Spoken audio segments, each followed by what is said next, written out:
Actually, live. This okay. The internet did not mess me up today. I'm very, very happy because it usually takes about 4 minutes for you to connect and for the streaming service to kick in. Adebola, that's the Adebola magic.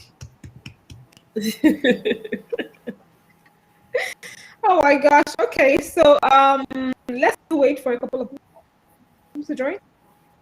Yes. They will start on the dots. Yes, we'll start now. Okay. All right.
Alrighty.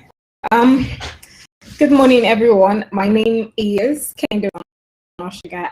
I host Kiaro Sessions, which is a weekly sharing. And for this particular week, this particular episode, we have Adebola Badmus, and she is the creative director of DSA Lagos, which is one of Lagos' most prominent fashion house. And she's going to be sharing on how she started fashion design and how a brand is doing. So I look forward to learning from her because I know she's a wealth of knowledge. She's a very, very smart woman. So if you're looking to start off your own fashion house, you're looking to build something, you're a fashion enthusiast, I think you're in the right place, to be honest. And if you know that your friends who are fashion enthusiasts are not in this session, feel free to share with them once we are done. Share the link with them once we are done, and I'm sure it'll be useful. So at this point, I'm going to introduce May Badmus herself to join us today. Hi, Adebola. How are you doing? Hi, good morning, Kiara. Good How are morning. you? Good morning. I'm fine. I'm fine. Are you ready? Hi. I heard you say most prominent fashion house in Lagos. Oh, yeah. Yay. Yes. Okay. Yes. We The are, we most are, we are still, because you're stylists and celebrities. You're just keeping this very hush hush, but that's what you do. with Yes. celebrities. Oh.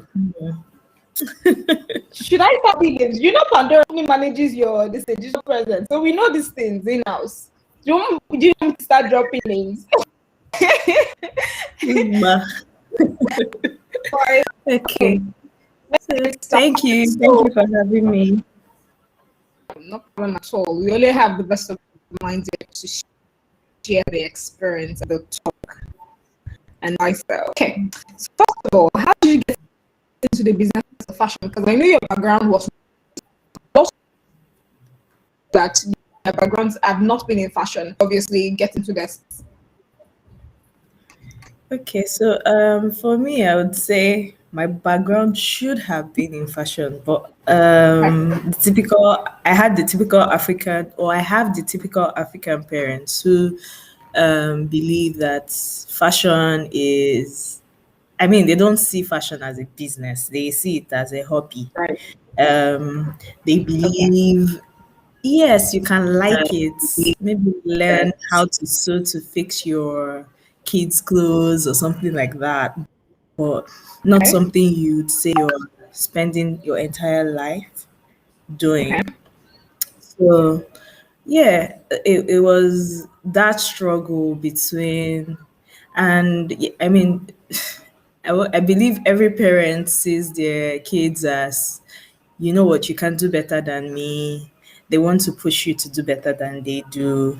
And if for any reason they believe that that which you love is not necessarily going to help you do better, they're going to find ways to ensure that you do not continue on that path. So that was the struggle I faced. So, yeah, my parents believe that fashion is not a business, and because of that, when I told them I would like to study fashion or Mhm. just do stuff around fashion, they did not try to harness that love or grow that love for fashion in me. Yeah. In fact, it was fights, constant fights with especially my mom actually.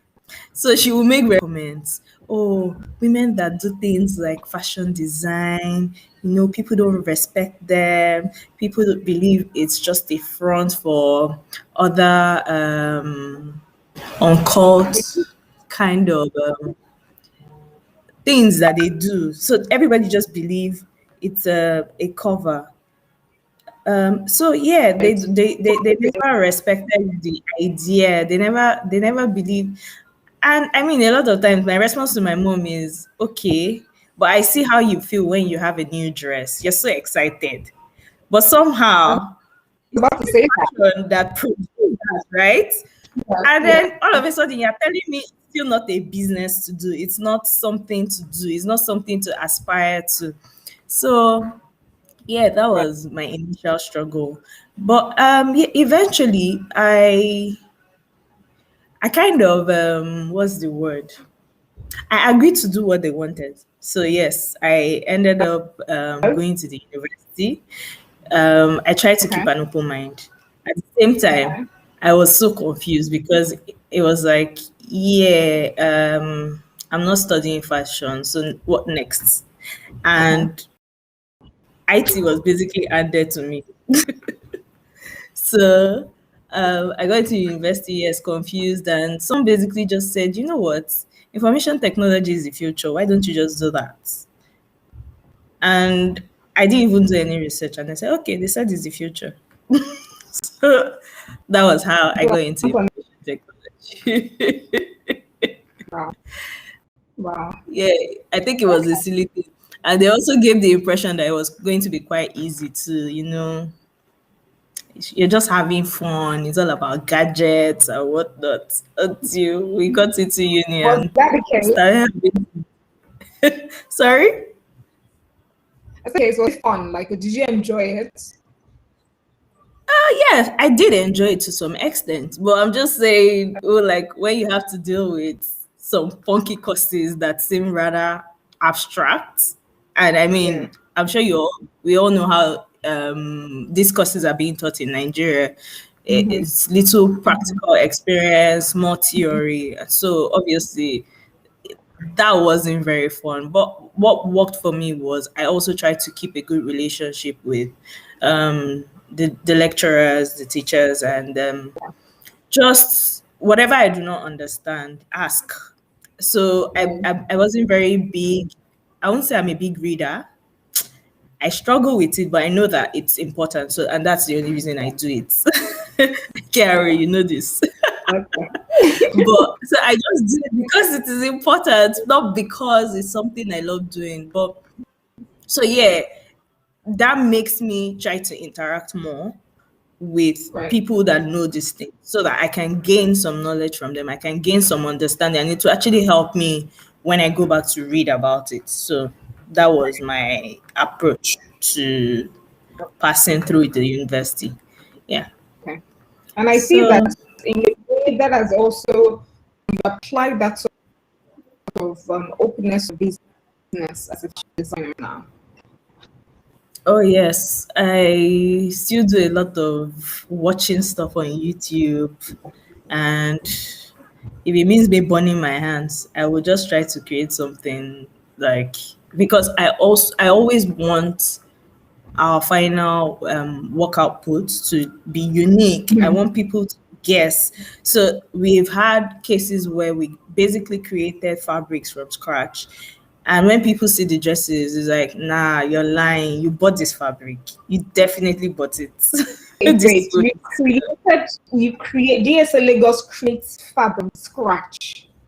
I didn't get that. in some instances, yes. So Wow. sometimes Wow. maybe we want to add like do some add-ons for our clients, Just and that's or we want to be able to tell a story with their dress, and right. their fabric won't come that way. So we then go ahead, buy maybe plain fabric, take Right. other people's take buy plain fabric, take the fabric that the client brings, and then Right. recreate it. So when you Right. see it, you're like, okay, we have people, okay, we've had an instance where someone went to my supplier Right. and basically was showing her a dress and saying, Right. I want the appliques that was used to do this. You And the do- person laughed and said, I know, I know the lady that made this dress, and Yeah. this doesn't exist. She created it. So Wow. yeah. But I So they mean, have to come to sometimes it you goes if wrong they though. really want. Eh? They have to come to you if they really, really want that because obviously you created it from scratch. Exactly. So, or they will just have to be creative and create something similar. Right. Right. Right. Yeah. So I see a question. When are we Yeah. taking questions? We get to the question. It's not that we get to the question soon. Okay. Okay. My next question is, to be honest, the places you've worked at over the course of your career, right? And how has that helped define this journey for you as an entrepreneur, as a fashion entrepreneur? Okay. So like I said, I studied IT, and in the very beginning I was trying to look for jobs within that space. But Okay. one funny thing that nobody told us was that when you get out of school, the first thing they will ask you for is 3 years experience. Minimum of 3 years experience. So it was so funny to me because I'm like, duh. Where am I supposed to get that 3 years? Yeah, Like, and I mean, the other places that would, same IT world, the other places that would typically take you, um, would literally try to tell you, you're just learning. yeah. So basically, don't collect money, Sha. That's the Work conversation. for free. Work for free and use Yeah, nation. because Sorry, I didn't get that. I said work for free and use the reputation like it's good that you work for the company Yeah, and use the reputation. Wow. exactly. So some people say I'm an Igbo girl at that. I like money too much. So I mean, I struggled with that idea of working for free. I know some people say it's a good way to launch yourself, it's a good way to gain experience and to learn. But yeah, I struggled with it. So I ended up working in an insurance company where I did IT. It may not have been as robust as maybe if I had ended up in maybe the telcos or um, other proper IT firms, Mm-hmm. but I was I was okay with my experience, and I always believe that your experience in an organization is really it has a lot to do with you yourself. Absolutely. If Absolutely. if you're not seeking that knowledge, if you're not seeking that Mm-hmm. experience, then you will not get it because Of course. nobody is going to. And Yeah, hold there'll you. be a few people that will have Mm-hmm. influence on you. There will be a few people that will guide you. There are people that I mean, I sometimes I'm like, oh, what did I do to deserve this person trying to People push like that me now. to do more? Yeah, but you will not always find that. So Yeah. you need to, on your own, ensure that you are seeking that knowledge, you're seeking that Fine. experience. So yeah, Yeah. I got in, and I'd always felt like, based on what I was taught in school, I would rather do things around networking. I went ahead and did the CCNA. I think what happened to me at some point was I felt like it was a it was an area that too many people, maybe I just felt like too many people were writing CCNA, and I wasn't sure why. So I started thinking and asking myself more questions like, okay, is networking the new way forward, or why is everybody writing it? But I realized, oh, there was probably like, I mean, the job prospects, yeah, were there at that time. But Mm-hmm. I did also realize that the more you add everybody writing CCNA, then it's not going to mean anything to anybody very soon. So Absolutely. I just told myself I needed something new. I needed a new challenge. So I went ahead and started looking for a job, and eventually I got a lot of banks, but people started making comments again. Debola, you're going to end up in marketing. And I think marketing is something I struggle with. KR, yeah, do you want doing our marketing I for think us? what you're doing, I think you're actually doing, to be honest, I think you're doing now, to be honest, to some other Really? people, in fact. Okay. Thank God. But yeah, when Oh I my the yeah, ending up in a marketing department in a bank just made me like run away from those offers. So luckily I got an offer from a big four accounting firm, God. and I didn't want to take it. What, which big four? PwC actually. Yeah, that's a big four. Okay. So yeah, I ended up in PwC, and in the beginning, I mean, in the beginning, I didn't want to take the job. I was scared because I knew quite a number of people that worked in other accounting firms like PwC, and the work-life balance for me was very off. So I kept telling myself, is this something I want to do? How is it going to help me? But the more I spoke to people, everybody, and every time I had those conversations, I was like, my life would have been easier, if not because of my parents. Because I already knew what I wanted to do from day one. I know I Can I, want to do can fashion. I, can I jog in there real quick? Yeah. did you know that you wanted to do fashion before you got into PwC? Like, did you know? Because you made this Before I got into statement. university, You knew. Oh, okay. I Oh, wow. knew. That was what I was saying Oh, from the wow. beginning. I knew, and I had that conversation with my parents, but they were like, But nothing like that. okay, but since you were finding it hard to get a job, Yeah. working within that IT field, why didn't you take the decision to just, start design company at a particular point in time? Did you feel you're not ready? Um, so I think there was this thing where I just felt like I needed my parents' blessing. So I was very particular about them kind of agreeing with me that it was the way to go. So I think that was why I had that drag, and I struggled with just going ahead and starting without them. Right, Yeah. And right. obviously there's the part where regardless of what business it is, you need financing, right? So, You need support basically. mhm, Yeah. mhm, So I think that was why I struggled with telling myself that I would just go ahead and start. But to in another way, let me just put it this way for you.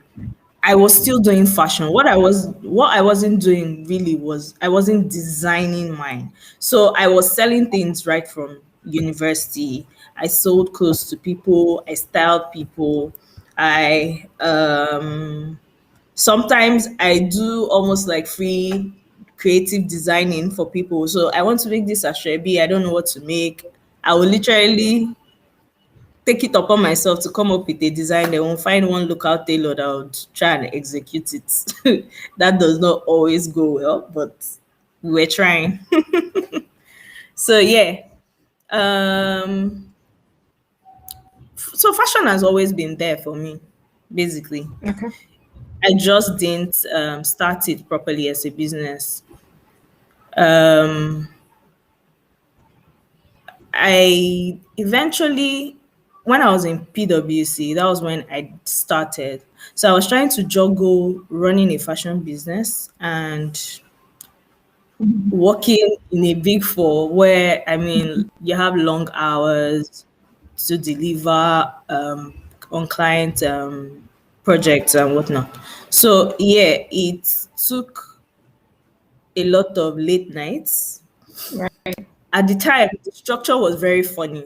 So I had to contract to tailors because I couldn't also like set up a proper factory, and I couldn't be You're there not to there monitor yet. the work. So I would Mhm. give them work. They would do whatever it is they can do based on my designs and my description. We'll fight a lot of back and forth. Eventually, we'll get to the end game and everybody is happy. But I think I wasn't happy. And that was when I started telling myself, maybe my parents were right though. This design thing is not, I mean, they were seeing it from a different point of view, but it was, for me, I was seeing it from the stress I was facing. And again, I think there was something I did, and I think I did very wrongly when I started. I I wasn't making enough money for different reasons. Obviously, I didn't plan properly. I just jumped into it because I felt like this is what I want to do. And because I had been talking to my parents for too long and they refused, I just jumped into it. I was like, you know what, I'll just go ahead and do this thing. So I didn't sit down to properly plan for it. I just decided I will do it. I just want to do it right now. I'm tired of people telling me not to do this. I will go ahead and do it. And that led to a lot of frustration in the beginning. So it was so weird for me, like this fashion thing that I thought was my, I was born to do it. Okay, your ministry. Is so much. Yeah. So I started asking myself, did I need to go back into fashion retail, maybe styling Mhm. other people, instead of saying you want to create? But I Right. think as a creative, there's always that mindset like, so where does all this, amazing ideas and maybe designs you've thought about, where does it go? Do you know? And I don't think in Nigeria we have that structure where other brands want to hire other people to be the creative designer. Everybody wants to, run their show. I don't know Yeah. why, but for whatever reason, that's the structure. So, unlike in other parts of the world, the creative designer is not necessarily the owner of the brand. But in Nigeria, in you have to literally do everything. Yeah. So how did you So, challenge? um, I'm not sure I was able to strike the balance because I had to make a decision. I had to make a decision. I decided to go on like a sabbatical leave. So because, like I said, there was a lot of back and forth with the tailors. So I felt like something that was going to solve part of my problem or most of my problem was to actually learn how to sew and learn how to, bring the ideas to life. So yeah, I went on Prior to this, sabbatical. prior to you Yeah, study, you did not know how to sew. I did not know how to sew. The little I was able to do, I would sew with my hands. That was Okay. like basic home economics knowledge. So yeah, I didn't know how to sew. I got frustrated with the fact that, and I think I'm someone that a lot of times I do not like when I feel powerless. I do not like when I feel like for me to achieve something, then it has to be dependent on someone else. Like I said, yes, support is important. Having other people, um, you need a team. Even if you know how to do it, you need a team. Right. Right. But just knowing that I was my own backup plan was very important Right. for me. Yeah, you need a team, you need to collaborate, you need to work with other people, but you also need to be able to, because I felt like if I didn't know how to sew, then I probably won't guide them properly. Yeah. True. Very true. True. So I went ahead and I went to a fashion school. Talk. Yeah. I Okay. went to a fashion school. I downloaded my own curriculum. I told them, this is what I want to learn. I've heard that this is what you teach. This is not my business, not my cup of tea. This is what I want to learn. So, like I said, we do. Sorry? So that must have been fun. You telling them, okay, no, I don't want to learn this aspect of the curriculum. No, just replace this with this. Thank you. Yeah. Yeah. Exactly. And when I brought it, the lady said, you're not going to do, we don't have anything that covers that though. Because in Nigeria, most fashion schools, what you see is 3 months, I think max 6 months. But what I took to her, she was like, you're going to have to do 2 years. And then we later came to an agreement that I will come to school every day and for 18 months. So I went to fashion school every single day for 18 months, apart from Sundays. Okay, Saturdays and Sundays, every weekday. So yeah, and that was how my learning journey and changing how my business worked happened. That was how it started. So while I was in fashion school, I did a lot of personal reading, trying to understand businesses better. And by the way, yeah, working in PwC was like amazing for me because it helped me understand businesses. It helped me understand quite a lot about how to run a business and how not to run a business. And the unit I was in specifically was more about, yeah, we used to, so I was in forensics. And yeah, while I can't talk about the kind of projects I did, it will also give you a lot of insights on how not to run a business.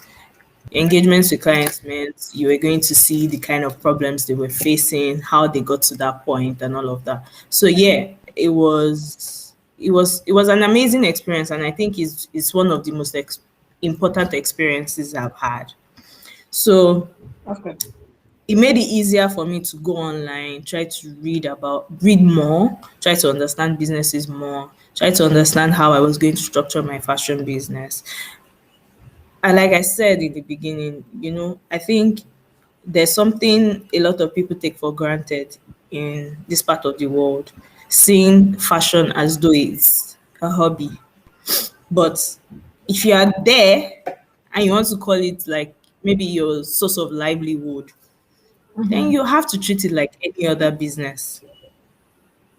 So yes, that whole time gave me I that was when I started forming what became DSA, what has become DSA Lagos now. So after I think 1 year into the program, I had my very first client. And I was telling her, you know what, I can't do this. So it's not my I'm not even done with fashion school yet. You're asking me to make your wedding dresses. I've not even gotten to the part where they are teaching wedding dresses. I kept telling myself that I'm not ready. And I think it was the fear of the things that had happened previously.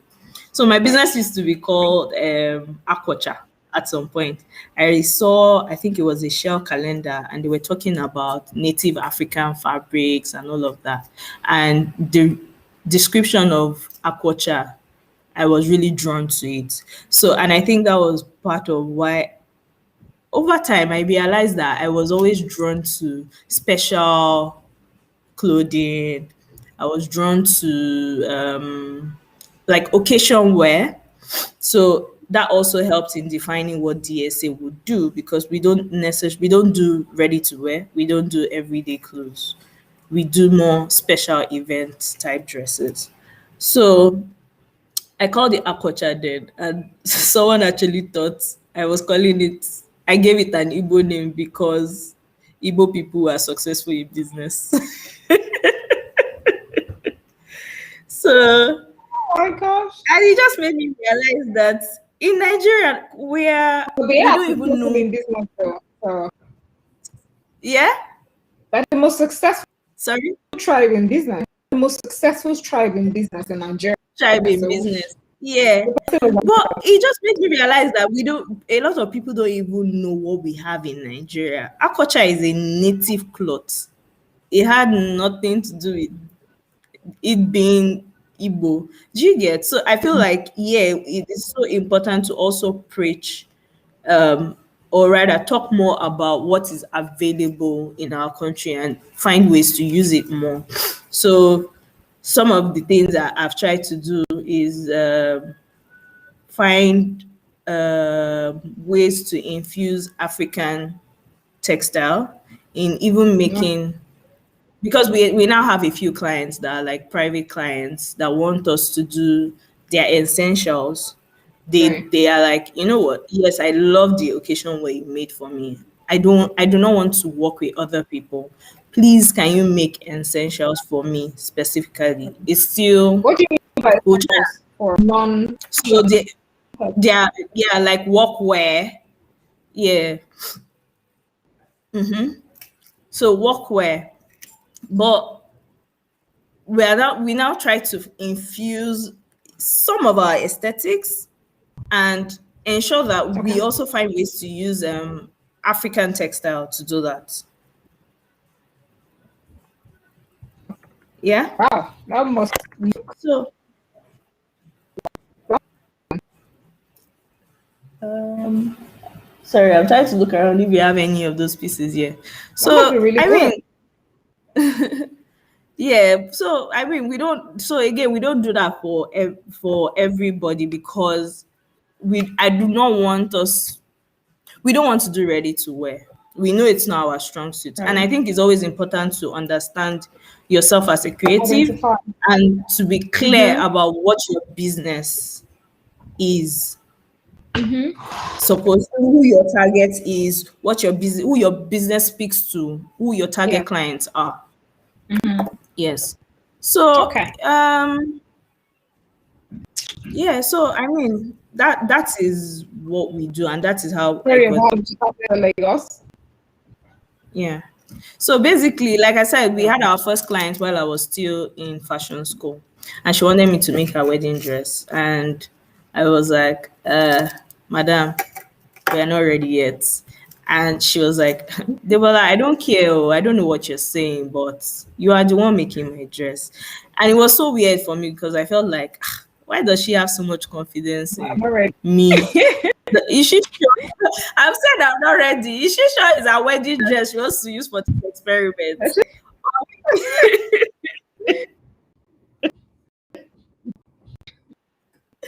So So she, she went ready so to she do this. was Yeah. So that's a bold move. I mean, anybody that knows me knows that I'm not overly religious or anything, but I think it's in things like that I see God. Do you get?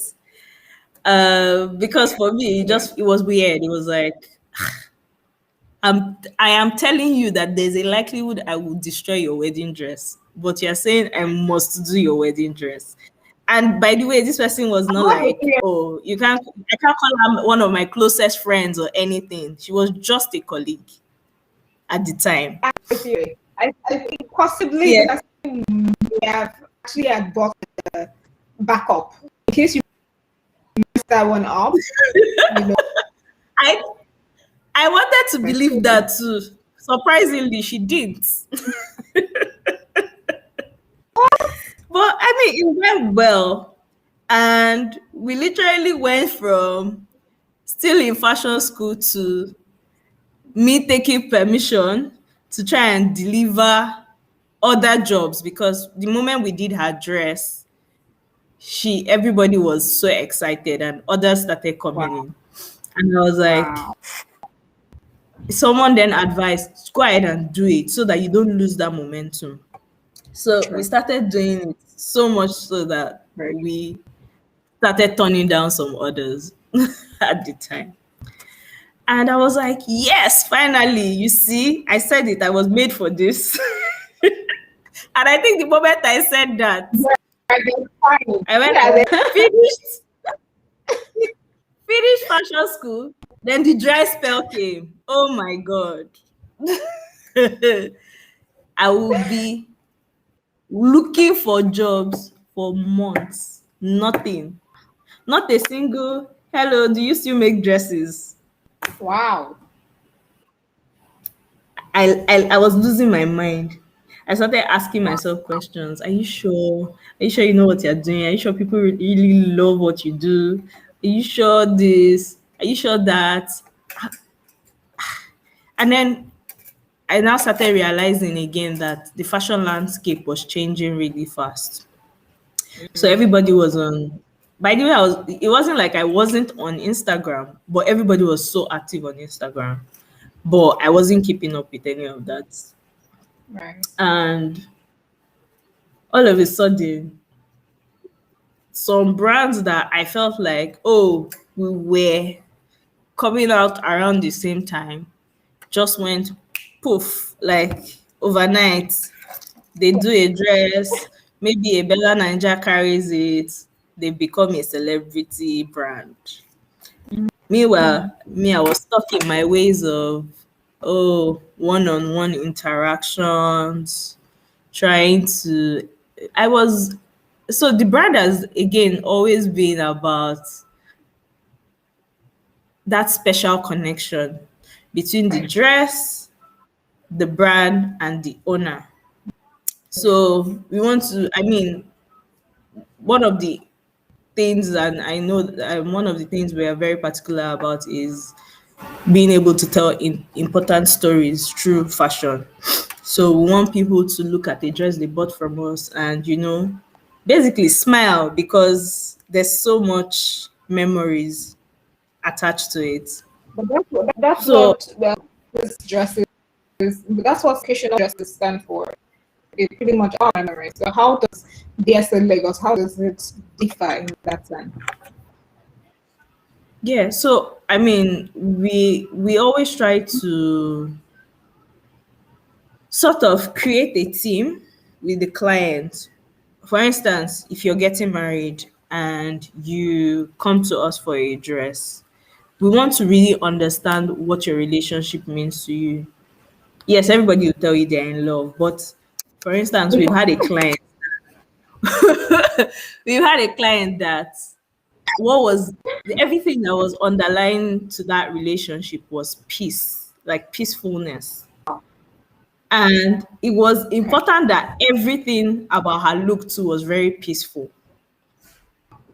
Oh wow. Do you get? Adebola, That, Yeah. that, that makes sense. And I have never seen fashion in that light.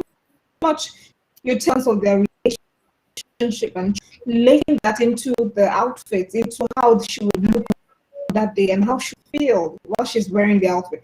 I understand that now. Exactly. Exactly. So that is how we do that. Wow. That's fantastic. That's fantastic. Okay, so you've pretty much answered all my questions here. So let's answer the ones that are in the chat box. So the first question that was asked, you have a lot of active Adebola. A lot of people are just, Really? they have some fans. So the first question from Thanks, guys. Akimbola Shola says, one, I think he has two questions. I'm going to read the first one. How would you get your first 10 customers? Address that, but I actually read it. Yeah, so like I said, first 10 was like a miracle. Unfortunately, after that miracle was when I said we struggled for a while to even get any customer. And yeah, but first 10 was like a miracle. Like I said, I just had someone that was an acquaintance at the time. Okay. She basically was she was like, oh, I've not seen you at the office for a while. Because like I said, I was on sabbatical trying to study. And then I said, I'm studying fashion. And she just said, oh, really? Interesting. I've always loved the way you dress. I won't mind you making something for me. I'm getting married. I said, okay. And like I said, we just had a meeting and I was trying to tell her I'm not ready. And she was telling me, don't worry, you will make my dress. So that was how first 10 happened. Okay. And like I said, for the second question from Akimbola still, what were challenges and strengths during startup stage? So what areas and the strengths you faced, I guess, when you actually started Lagos as a brand? Or Aquacha, you mentioned it. I don't know if I'm getting the yeah. So when we first started and as Aquacha, like I said, the entire business model was flawed. So unfortunately in Nigeria, you have to have a bit, at least when you're starting, a bit more oversight on how production happens. So if you're not there, then you have to get skilled people. And those skilled people, you will still do a lot of training, trust me. You would have to get people that so yeah, I got tailors. And as at then, I mean now I think it's changing a bit, but as at then, everybody felt like once you have these Ivory Coast tailors, they are going to, kill it in terms of execution.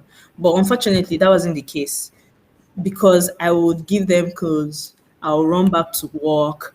By the time I come back, they made a whole mess of the dress. Then we have to loosen it again and remake it.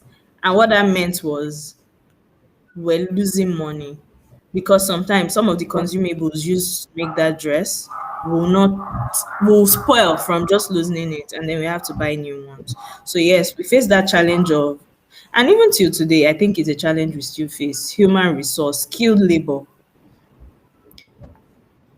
So definitely, you can't expect to find ready-made people. You're going to have to do a lot of upskilling your workers, which was why it was also important for me to learn how to do it. Another thing we struggled with was um, finding the right partners.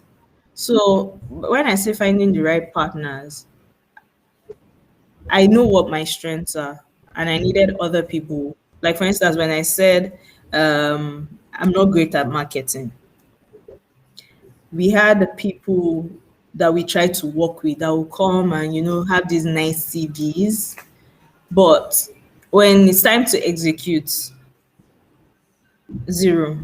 So we struggled with that for a while, finding the right people to work with. Um, what else did we struggle with in the beginning? Yeah, I think those were the major ones really. I won't say funding was a problem because our business this thing is so custom made. Most things are custom made. So we are not necessarily keeping a lot of stock. And it was even why I also realized that ready to wear wasn't for me, because when we tried to do ready to wear, I actually lost a lot of money. So the things we were trying to create was still very was trying to appeal to a certain type of buyer that I think we had a very big mismatch. So I felt this is what people of a certain maybe, so it was luxury, yeah, and we put in a lot. We bought all sorts of fancy things to make the dresses. We put all that technique, but when we try to sell, we realize everybody is there's a whole lot of people that just want fast fashion. I want a simple boo and I want to go out. That's for ready to wear. I want a very, very easy, breezy type of thing.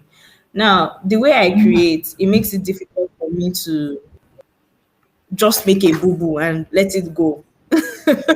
So we ended up making things that were maybe a bit too expensive, and at the same time the customer felt like wasn't totally practical.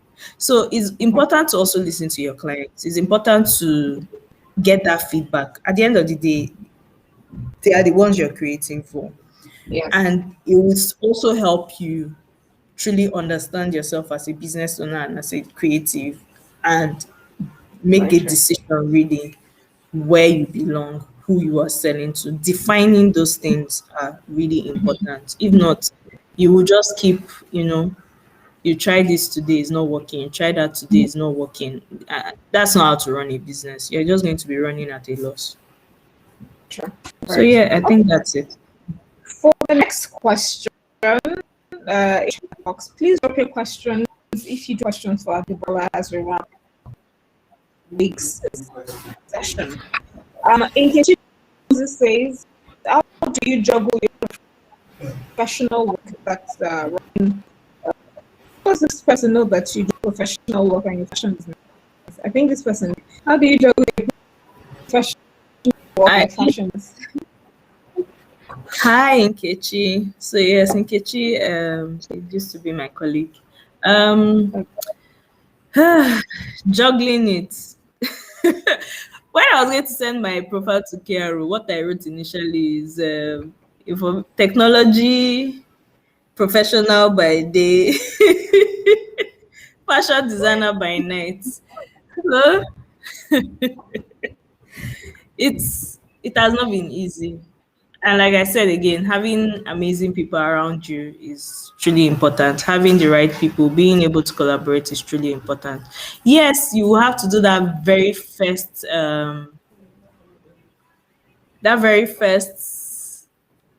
what's it called now? You need to monitor in the very beginning. But when you start building the right people, the right team, it gets easier. So you're able to give instructions. You're able to when processes are in place, they already know what to do. They know, okay, at this time, this is what happens. And yeah, I do a lot of, and thank God again for technology. I do a lot of monitoring. I will call, I'll say, you know what, let's have a video chat. I want to see where this thing is at. And I have this problem of This line is not straight. This curve is not. So in You're fact, very some of anal my about the family details. members are very picky and annoying. So it's important for me to still have that level of oversight.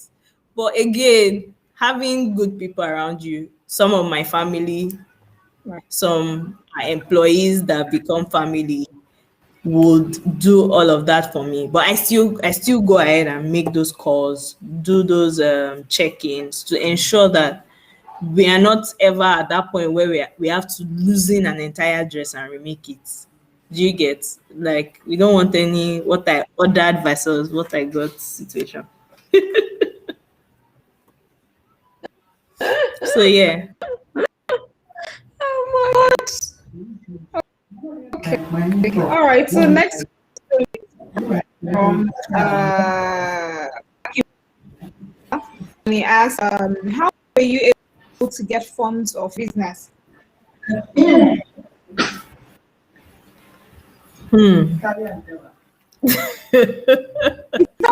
the What's question that? in the background.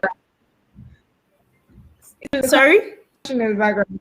Is someone answering the question in the background? I thought I heard Yes, the something. financier is answering it himself. Oh, is that your dad? When he heard the question, he said, hey, finally I'll get my accolades. Oh my So, I mean, I deceived myself when I wanted to resign. I was like, I have like 6 months salary God. stored up somewhere. I'm good. Before 6 months, I'll start making, more than that. I think sometimes when you want to resign, you tell yourself that you're about to launch into this world where you become a billionaire overnight. You have to Eh? do Sorry, I didn't get that. you have to give yourself. Yeah, but I don't know if to call it bloated egos or what, but a lot of times when you were about to resign, you feel like you are launching into one new world where they are not going to see you coming. Anyways, so yes, that happened. And well, like I said, eventually we made some bad decisions. So designing, basically, it looked like maybe I was designing for myself. I wasn't designing for other people when I tried to do the ready to wear, because I felt like, okay, it was the immediate fix for the period where we weren't getting clients. So when I entered that, all that money just went with it, plus whatever I just made from the clients that I did jobs for before that. So I had to then talk to my partner, and I said, this is what's going on and I need help. So, I mean, luckily, thank God he was in a position to help. And yeah, we did. That was how we were able to keep the business afloat till things changed again. And for things to even change, we now had to be more intentional about telling people this is what we do. This is, I mean, trying to sell the brand, to try and do a bit of the marketing I didn't like to do. So I mean, I had to do it eventually. I had to start telling people. It wasn't. It's not enough to say yes, you have a great product. If nobody knows about that great product, you're not selling anything, madam. So yeah. So that was what happened. That was how we were able to fund the business in the beginning. All right, all right. So let's go to the next question. I think it's more of affirmation, and I said affirmation is more of kudos to you. It says, which is led Victoria, just here to say you're an amazing fashion designer and your work is amazing. Can't wait for the whole Okay. world to see how amazing your work is. Oh, thank Well done, you. babe. So, Another, Victoria. who is that? Do you know the person? Yes, I do actually. And she's a fashion designer herself, but she's also a client of DSA. So you can imagine. She's such Yeah, an awesome person. fantastic. That's good. You need support as always. Okay, so the next question still from Akimbola. Akimbola seems to have a lot of questions. That's fantastic. We love questions. Yeah. Are you a fashion show anytime soon? We're going to ask that question Yeah, so to wrap up, but yeah. last year we wanted to engage with the Lagos Fashion Design Week and try Okay. to be on the calendar. Unfortunately, COVID happened. So hopefully this year we are able Okay. to do that. The show typically happens in October. So yeah, hopefully we That's are great. able to, do a fashion show this year. That's great to Yeah? hear. Because I said that's really great to hear. And so those joining us, so Adebola's company day on one of our happens to our roster as a brand at Pandora. And while we were working on the website, honestly, when I saw the pieces, people around me, the pieces, they were like, "What is this actually Nigerian designer that designed this?" They were so impressed with the attention to details and everything. They were very impressed, and it just makes, I don't know, the testament to how you do it so well, putting so much at it, and obviously your strategy works effectively. So kudos. Can't wait to see, the outfit you actually designed for fashion week. All right, so you have more great jobs, wonderful work with. So Akibola says, Adebola, you're an amazing business guru. Business guru, Keep Ken. up there. Yeah, Someone else guru, and actually takes a lot yes. of the business side of things, though. Oh, someone handles I that. just do, I do, yeah, I actually do more of Oh, the operational side of things, production, creative design, and I operations. Yeah, but someone actually okay. takes care of the business side of things. If not, It and that's why I depends, yeah, said you because need people it's around very you. You needy need to a lot of support. understand. He doesn't want to talk. Oh, hi, business guru. Thank you so much for you do with Hi, your work. I'm trying to pull him in. Hopefully, he will come. Oh, yeah, Oh, my. please now We would like come. if you like to show your face. We should for just a couple of minutes. Oh, hi. Can you Hi please everyone. introduce yourself? Wow. If I have to do that, somebody will kill me at the SEC. But anyways, my name is Oluwaseun Afolabi. By day, finance by night, and sometimes I do tailoring work, and I have to do. He's always getting needle in his hands. Yeah. Great job you guys are doing, and well Unofficial mode. done. Yes, unofficial model. Thank you so much. Thank you When so we do much. menswear, it's the only one we do it for.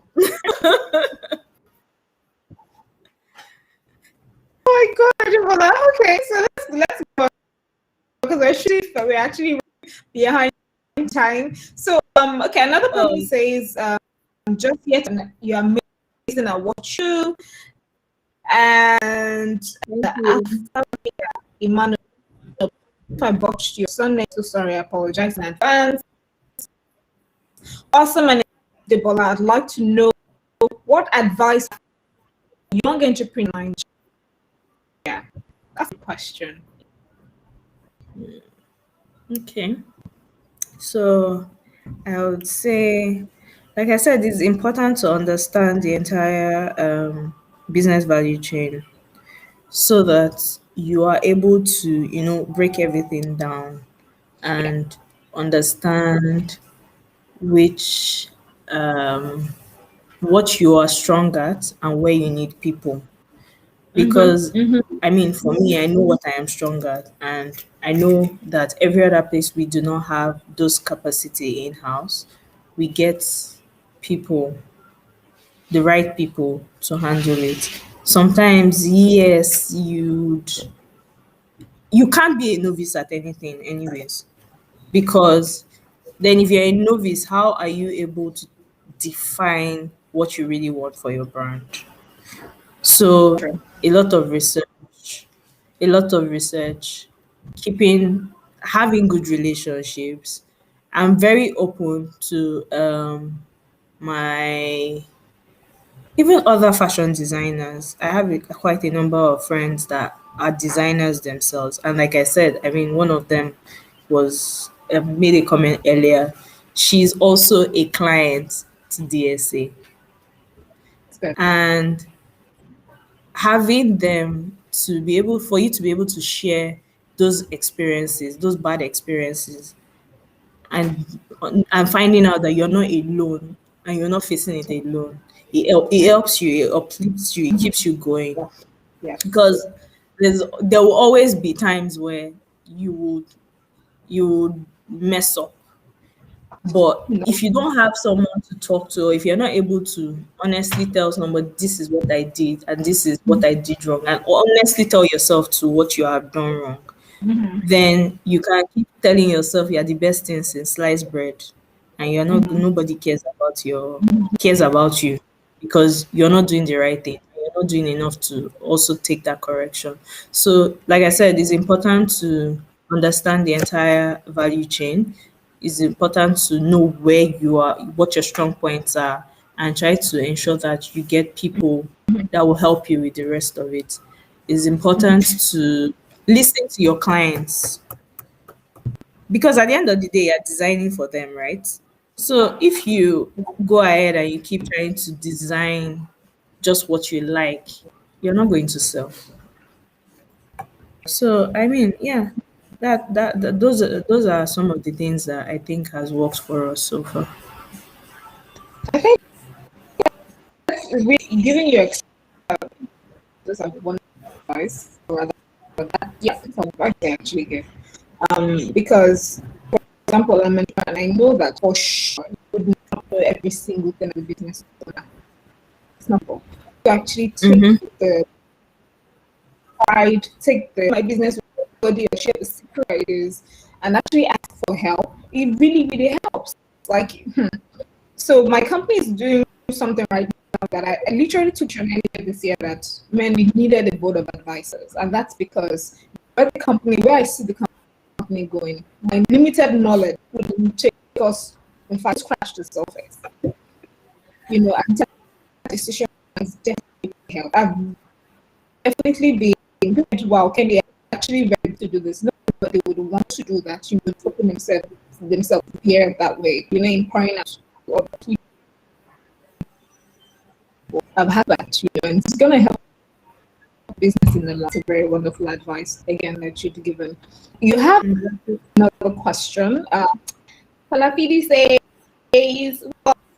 well, super you, where do you see DSA in the next 5 years? 5 years. Hmm. I mean, we're hoping we become an international brand. Yeah. I mean, already we are, right? What is an international brand? Not having clients all over the world, and well, maybe not all over the world, but yeah, we have people already buying from other parts of the world. We've Since we launched our website, even though we didn't launch it properly, we just created a website and put a link somewhere, and I tried to tell a few people.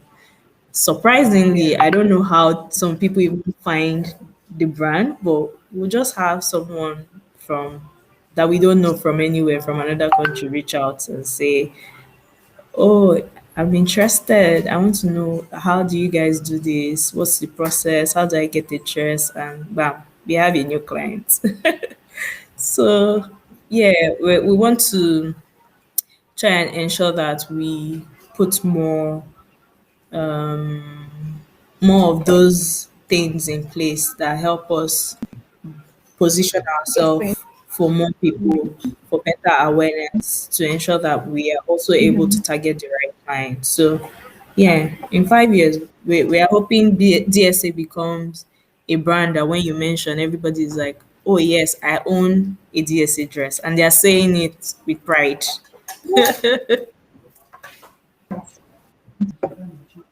I like that.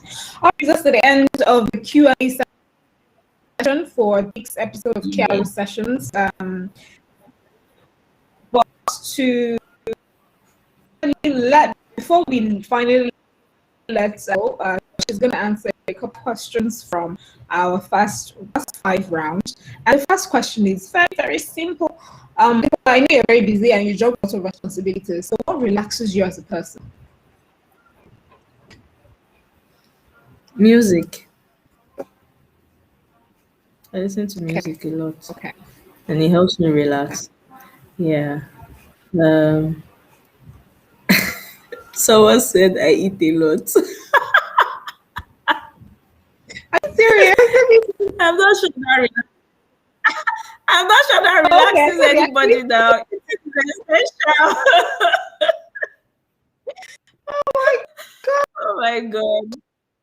What kind of people are these around me? God. Okay. Anyways, So, listen. What music do you listen yeah. to? What sort of genre You do you know, like?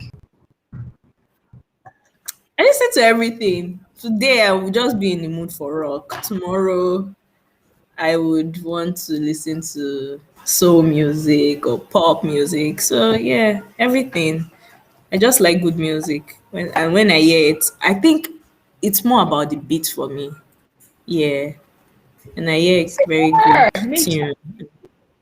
Yeah. And then Yeah. it then makes me try to learn the words. Unfortunately, in Nigeria, Forget the the word a little bit. words. And I keep telling Yeah, myself every time.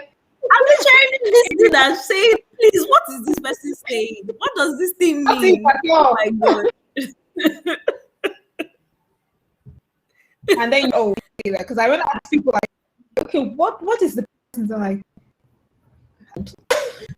I don't bother anymore because I enjoy it. Oh my gosh. So my next question for you is, which is your preference, tea or coffee? Tea. Okay. And what is your contribution right now? What is your contribution to the fashion community in Nigeria right now? My biggest contribution. Yes. How would I put that now? Uh, I would say it's in trying to reinvent what the what African textile, what Nigerian textile now can be used for. Right. So I feel like that is how, I mean, it's been one customer at a time, but I feel like that's one of the impacts we're going to be able to make eventually. Another thing we've also tried to do, and unfortunately we've not even spoken about it so much, is we are also working towards being a sustainable brand in the next 5 years.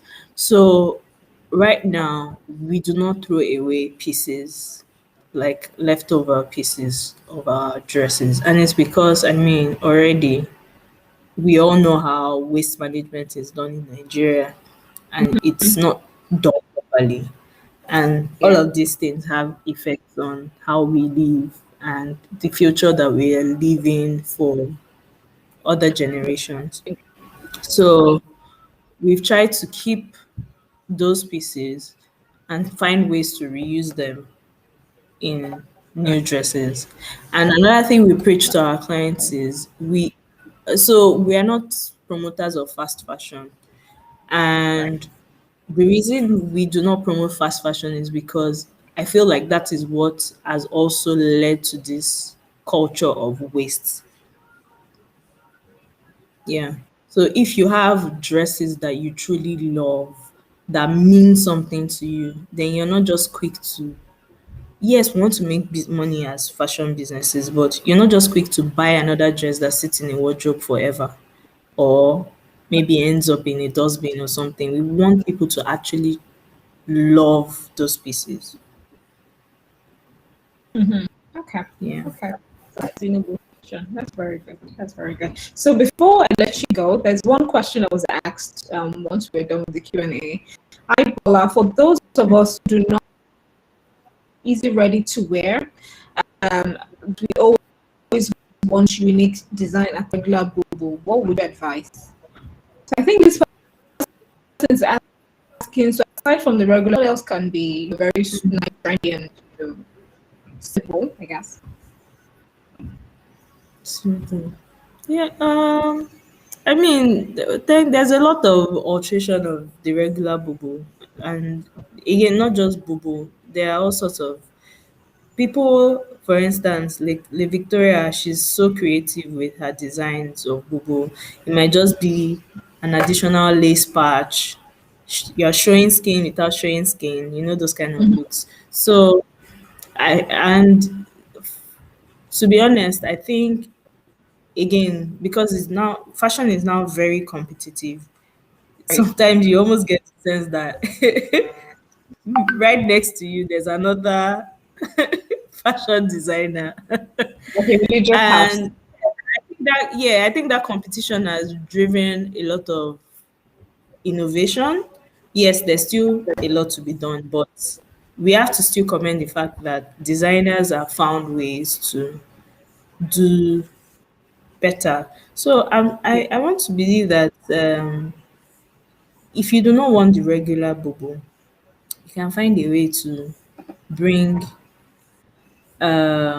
ideas from other types of pieces. So um, there's this, let me see.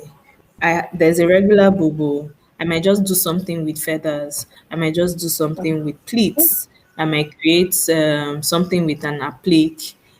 There's a lot of I feel like one craft that has died, not well, it hasn't died totally, but it's not really seen with the younger generation, is embroidery designs. There are ways to use your embroidery design to literally take your almost plain fabric to a lace kind of look. So yeah, those are some ways that you can add a bit more craft to what would otherwise have been very plain and very regular. But again, like I said, when I try to even do something like that, because again, when you have these add-ons, they tend to then make the dress heavier. People, not many people appreciate it.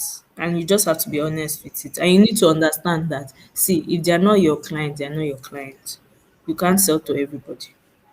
So, but yeah, there are many ways you can take something rather plain and make it spectacular. But Fantastic. spectacular is at the end of the day left for the clients to decide what they see as spectacular. That note, we wrap up this week of KRA sessions. Rather, yeah, this week's episode of KRA sessions has been fun having Adebola talk us Thank through the you. fashion and design business. And I hope you learned one or two things. And if you have, subscribe and share the page with your friends and your family, because we're having other entrepreneurs talk about the experience, how they start, and I'm very sure you can take one or two learnings from there to start your business. Have a wonderful week and bless you.